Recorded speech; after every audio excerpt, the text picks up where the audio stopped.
Have you ever been in conversation with someone or giving a presentation and you've literally watched your listener's eyes glaze over and wondered, what am I doing that I cannot get people to continue to pay attention and to be engaged and as excited about my material as I am? My name is Margaret Izard Oskoui, and I'm a voice expert and coach, and I'm here to help you learn how to make your voice work for you.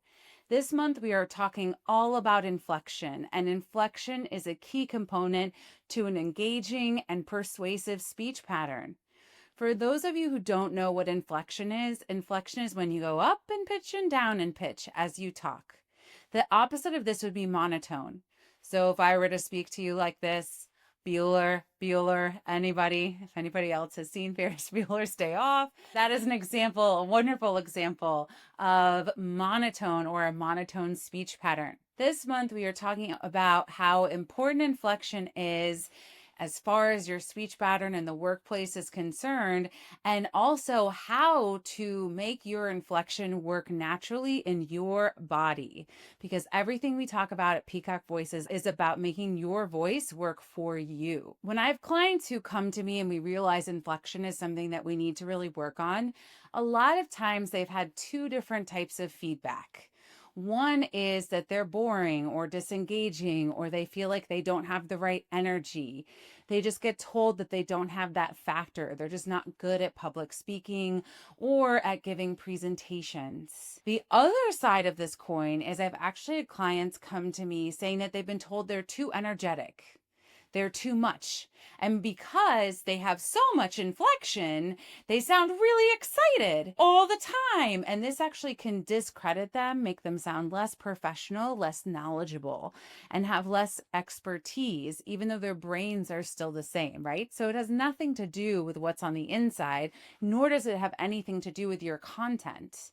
How you use inflection informs people subtly as to how well you know your material and how engaged you are in it. For example, if I were to introduce myself with monotone speech pattern, you wouldn't really take me as seriously. Hi, my name is Margaret Izard Oskoui, and I'm the co-founder and CEO of Peacock Voices. Do you want to listen to that for an hour? Probably not. I don't. I got bored halfway through doing it. No, I'm kidding. So now what happens if I use too much inflection? Hi, my name is Margaret Izard Oskoui, and I am the co-founder and CEO of Peacock Voices. These are two extremes. Most people fall in between those two, right? What we need to figure out is how you can make inflection work for you. All of that beautiful content in your mind, your ideas, they deserve to be heard and received in the way that you want them to be. And that's why understanding how to utilize inflection for your body and your voice is really powerful and will have a really powerful impact on your efficacy in your work. When I think about inflection, oftentimes I think about the imagery of a heart rate monitor. Just come with me on this journey. I know it's a little crazy, but if you've ever been hooked up to a heart rate monitor, or you've watched a medical TV drama or a movie where somebody's hooked up, you know that there's like the top and the bottom of the line, and then the graph kind of changes. So there's always movement, hopefully. We don't want anybody dead here, but so there's always movement up and down, but the distance between the peaks changes, right?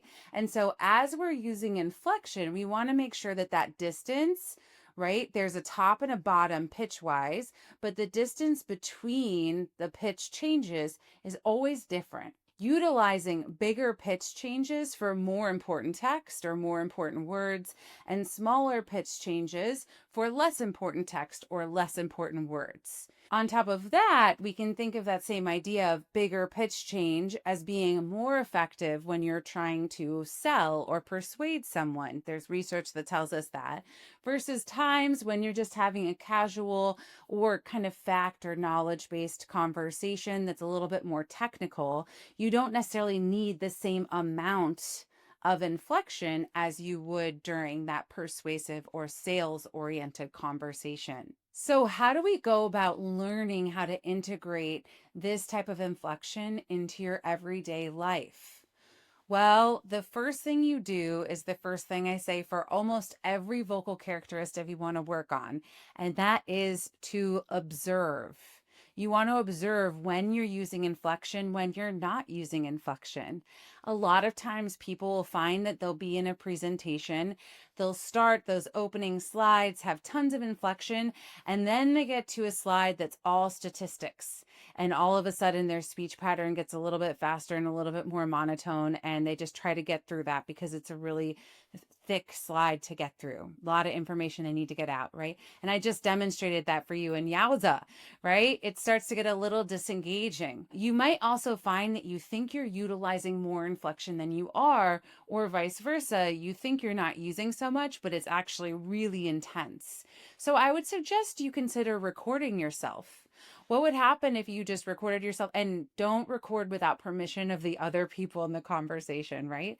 But what would happen if you recorded yourself so that you could really reflect on, oh, actually, I don't use as much inflection as I thought I did, or oh, actually, I use a ton of inflection, and it might serve me to make that pitch change just a little bit smaller. The second thing that I want you to do when it comes to utilizing inflection or learning inflection in your own body is we want to stretch. The further you can stretch an inflection, the larger the space of your neutral ground will be.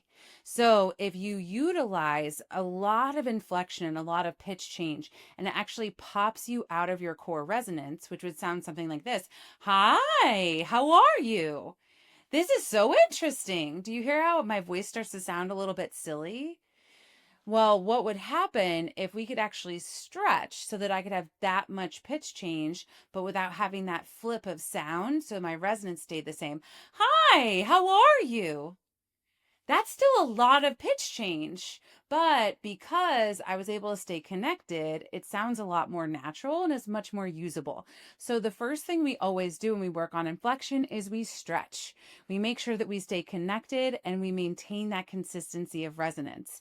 So what I want you to do is take a sentence or a phrase of your choice. I'm going to say, hi, how are you, for today's purposes. We're going to do it really silly, really slow, really sing-songy. That's a lot of reallys, but it really is all of that, okay? So it'll look and sound something like this. Hi, how are you? Making sure it's almost like a slide of sound so we never get breaks. Hi, but it's really hi, how are you? And you'll find that if you use your core muscles with this, it'll help a lot more. This is a friendly reminder also that everybody's body is different. So these are the pitches that my body goes to, but your body might be more comfortable utilizing different pitch frequencies. Do not try to match my sounds. Try to match how I'm creating those sounds. So let's do it together. 1, 2, 3. Hi, how are you? Fabulous. So that's how I want you to practice this big stretching of your inflection. The third thing that I want you to do when it comes to practicing inflection is I want you to practice inflection inside that parameter. So going back to that heart rate monitor idea that I introduced at the beginning of this challenge, but this idea that you want to make sure you have a general top and bottom, and all of the pitches you use lie in between that top and bottom. That way we can ensure that your inflection has this container that allows for your resonance to stay the same, so you don't sound like a different person or like you're going through puberty all over again with your sound going up and down and all over the place. What I like to do is think about what is generally the bottom of my speech pattern. And so for me, that's around here. And then I just count up to 5. 1, 2, 3, 4, 5. So for me, I'm going to practice between here and here. That doesn't mean that every single word I say falls inside that parameter, but for the intents and purposes of this exercise, we just want to stay inside that 5th. So coming back to our sentence of hi, how are you? Hi, how are you? We want to make sure we're still in this sing-songy space. So we're not quite into normal speech yet. So we're not using this at work yet. We want to make sure we stay in this sing-songy connected space, but we're really trying to stay inside those parameters the whole time. So in my body, hi, how are you?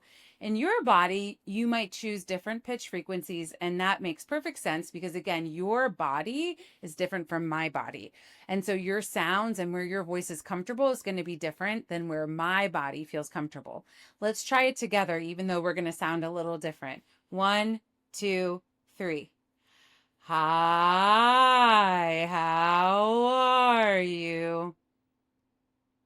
Wonderful. So this is what I want you to practice for the next week or so. And you can do this practicing with reading aloud, practicing with an existing presentation you have or a tricky slide. You can practice it with the Harvard sentences. Those are some of our favorites. They're just really well balanced and kind of silly sentences that you can say so you don't have to think up anything on your own. Now, the fourth and final thing that I want you to think about when it comes to integrating a really strong and consistent inflection pattern into your speaking voice is to actually do it in a normal speaking voice. So we've done that very extreme inflection. We've kept your inflection in that ooey gooey space, but in between that fifth parameter, now we're going to take it off of that and we're going to speak normally. So coming back to our hi, how are you? I'm going to reset myself in that ooey gooey space. Hi, how are you? And now I'm going to speak it normally. Hi, how are you? And you can hear that that has some good distance in my inflection, but I'm also keeping my resonance really consistent. Why don't we try it together? So we're going to do it gooey once and then normally spoken once. 1, 2, 3. Hi, how are you? And now normally spoken. Hi, how are you? Wonderful. So that is how you start to integrate a really consistent inflection pattern into your speaking voice. As always, I hope this was interesting. I hope you learned something new. And if you want to learn more about how to make your voice work for you, be sure to like and follow below.